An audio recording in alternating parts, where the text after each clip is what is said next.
Black workers in California allege their Latino co-workers would write things on bathroom walls. Gorillas, go back to Africa. How can this be? Isn't it the responsibility of every country to protect citizens against those who would harm them? I'm Addie Banks, and this is my report. America has been up in arms recently, confronted by the reality of hateful, anti-ethnic group conversations between Los Angeles City councilpersons caught on tape. The embarrassment is that it was made public because every American is aware of ethnic bias within their own group and suspect the same of other groups. After all, we are told to look out for our own. Keep in mind that unlike any other group, except Native Americans, ADOS, American descendants of slaves, did not elect to come here, but we own this country because it is our homeland.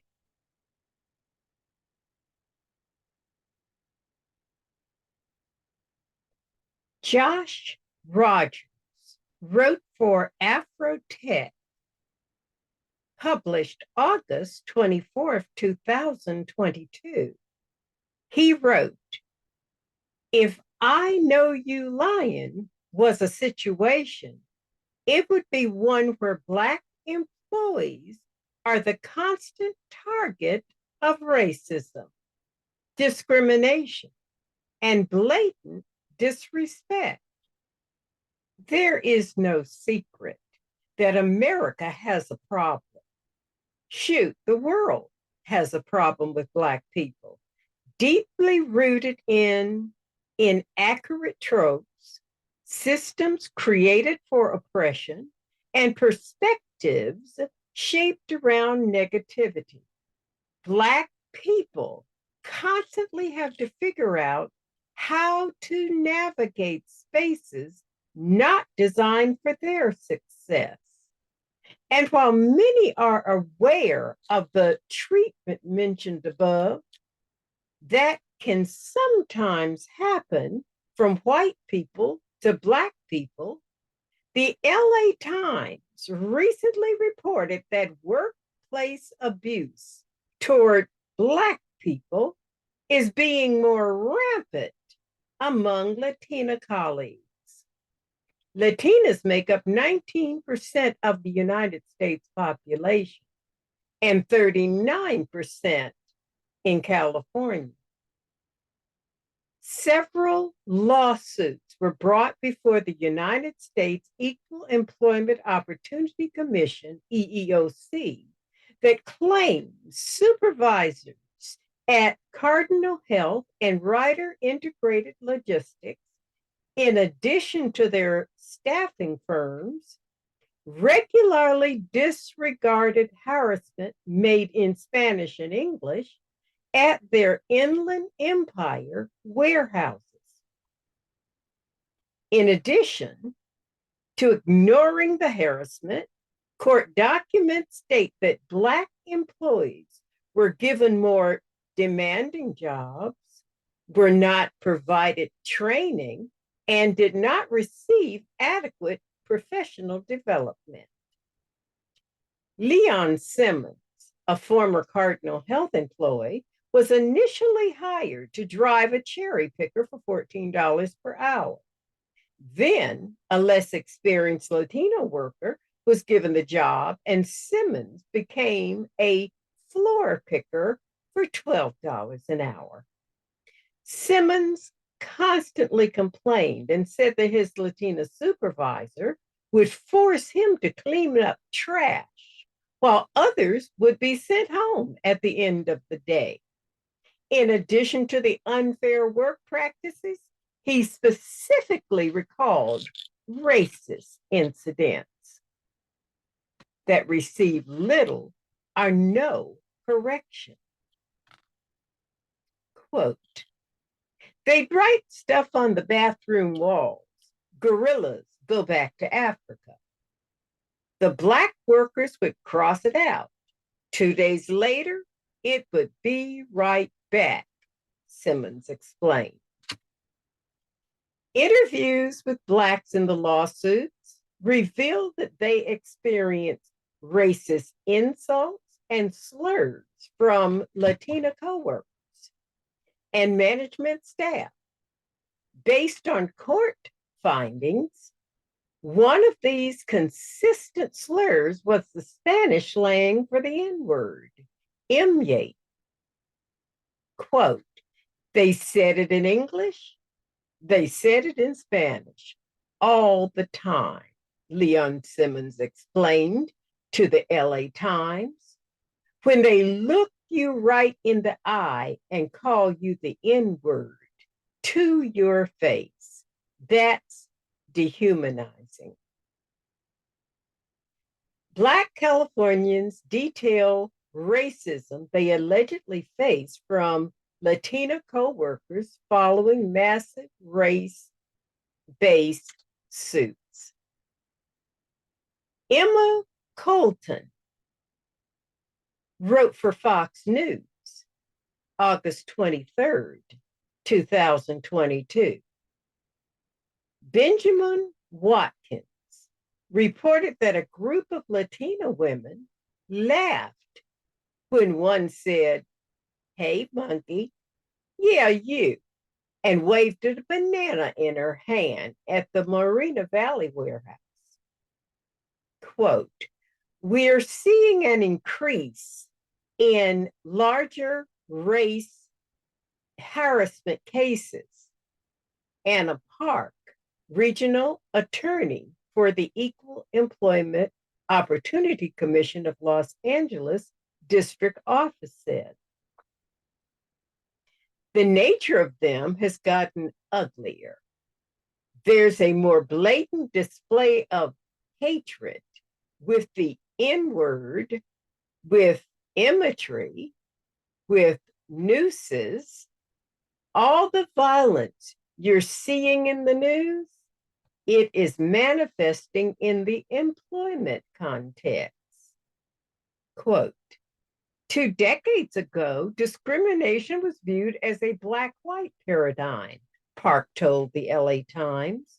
The feeling was minorities can't be discriminating, but it could be Asians discriminating. It could be Latinas discriminating.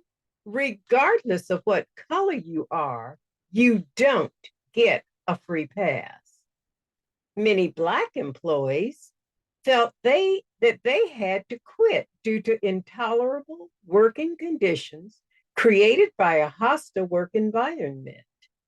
The lawsuits allege Cardinal, Ryder, and the associated temp agencies denied these allegations. However, with many Black employees coming forward and EEOC interviews describing the incidents, the company settled the suits instead of going through a jury trial. About 300 Black workers are set to receive compensation stemming from the settlements, which also includes payments from a staffing service company that helps supply workers to Ryder. The cases mark the largest race bias suits brought forward by the federal government in California over the last 10 years, according to the LA Times. Cardinal agreed to pay $1.45 million, and Ryder agreed to pay $1 million. Ryder's staffing service, Kimco, also agreed to pay $1 million to the Black workers. Apple One, a staffing service used by Cardinal, agreed to hold harassment trainings in both English and Spanish and monitor all racism and abuse. Professor Tanya K. Hernandez wrote the book Racial Innocence: Unmasking Latina Anti-Blackness and the Struggle for Equality, that unpacks the complicated relationship between Latinas, Afro-Latinas, and African Americans who are often presumed to be allies. In an interview with Gyro, she speaks very plainly with Natasha S. Alford. An article published August 23rd, 2022. Professor Hernandez's latest book sets out to expose the specific ways some Latinos are part of the problem, racism, while debunking the myth that being a person of color exempts Latina individuals and Latin communities from practicing racism against Black people. Each chapter unpacks how anti-Blackness can show up in everything from media to employment, housing to education, and dating to beauty standards.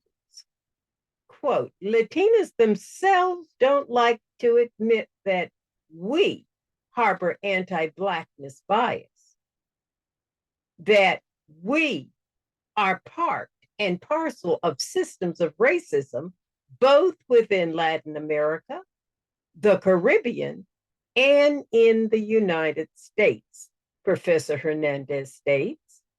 She notes that complaints of Latina anti-Blackness are countered by them with "you're being divisive" and an attempt to drive wedges between groups.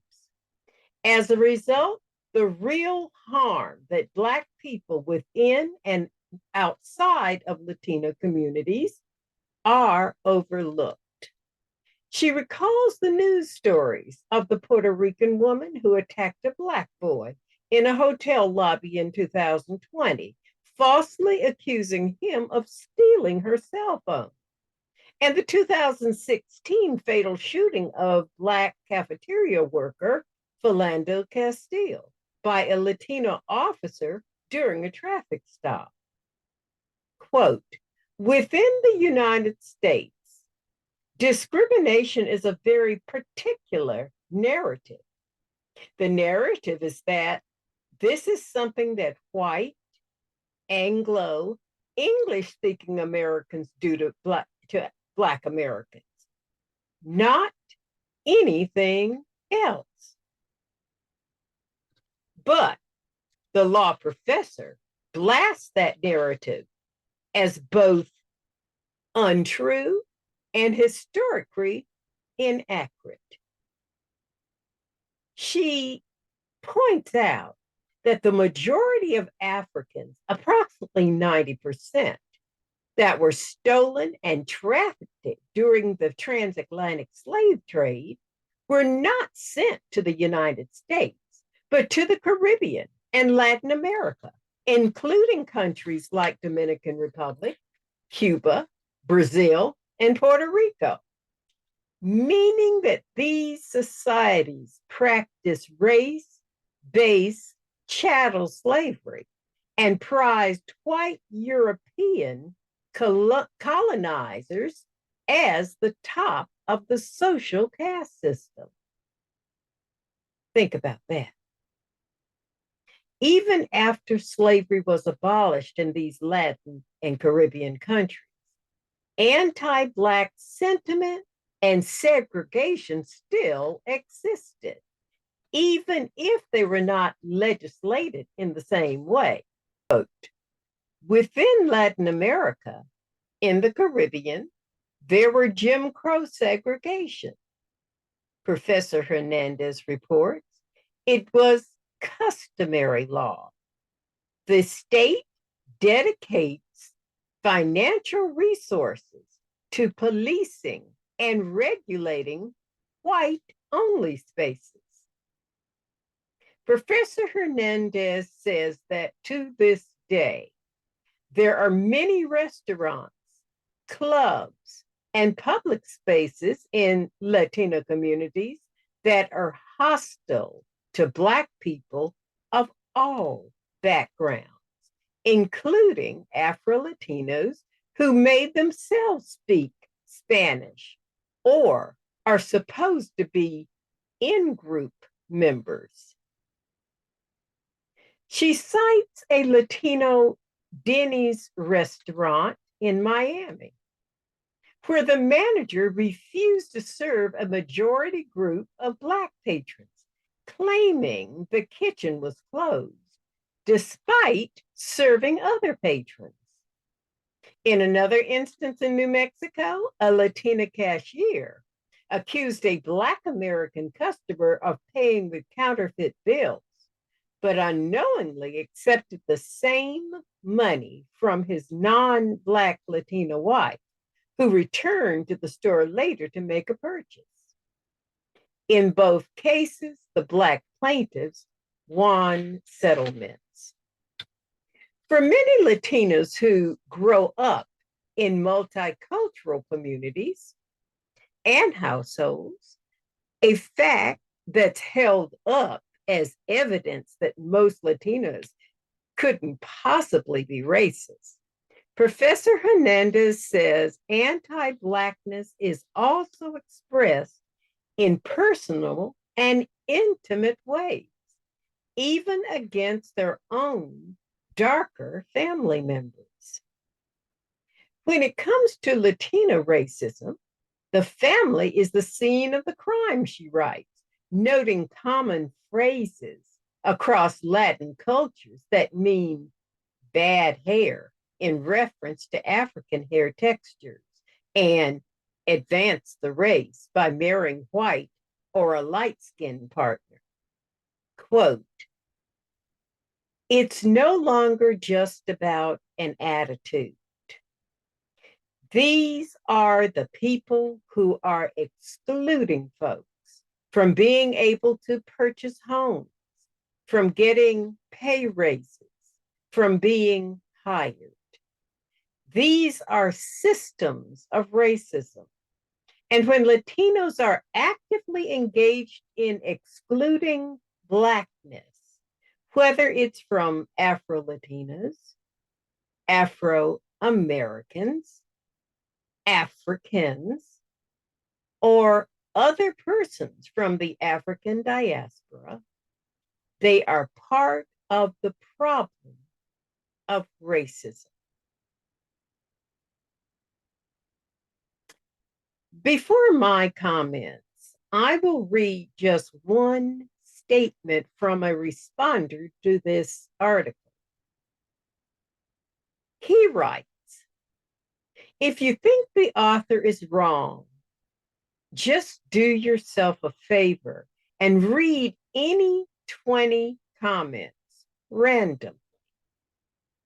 This is what even the best, most educated, personable, and good-natured Black people deal with every day.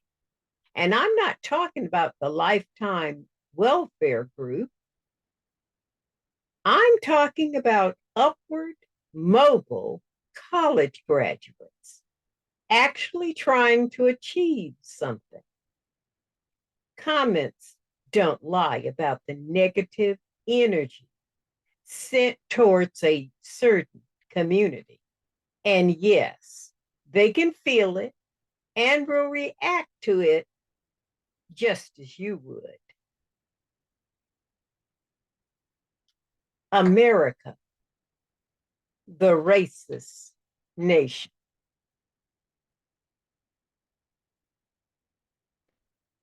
Oh, the Black and Brown Alliance. Do we forget that we first support our own? Every sanctuary city and town has an anti-other group problem. I recall a few years ago similar stories about Chicago Blacks, day workers who would arrive before dawn, only to be passed over by Latina hires that arrived much later. Were there compensation for it through lawsuits there? Yet today, the mayor welcomes those sent from Texas. Is there a wonder that angry people strike back against perceived discrimination? The people who represent us are responsible. In the state of Maxine Waters and Nancy Pelosi, and oh, so many Black entertainers who readily grab the mic to make political statements, this article was published in August of this year, and I'm still waiting for their outrage statements. Now that the Congressional Black Caucus has decided to reconvene, they led with how Haitian migrants are treated differently than non-Black migrants. Can you address anti-Blackness in every state where Blacks reside as well? The voters are watching. By the way, in all these sanctuary cities struggling to balance the budget, do you have an accounting of how much money leaves your city for foreign lands? ADOS workers never send money outside of the country because this is their homeland. Elected officials, what is your family military record for fighting American wars? ADOS has fought in every conflict since before the Revolutionary War. We so want to believe in a reality that by just living next door to each other, we can get along. No, self-interest always leads. We must begin a mandatory education initiative, teaching kindergarten lessons to adults. Share, respect each other. Don't take what belongs to others. Listen to what they have to say and treat people how you want to be treated. What are we going to do about this, America? We acknowledge that a nation divided cannot stand. What is the last straw? The point of no return? Love, respect, and do no harm to each other. Is that too simple? Learning to walk was once a challenge too.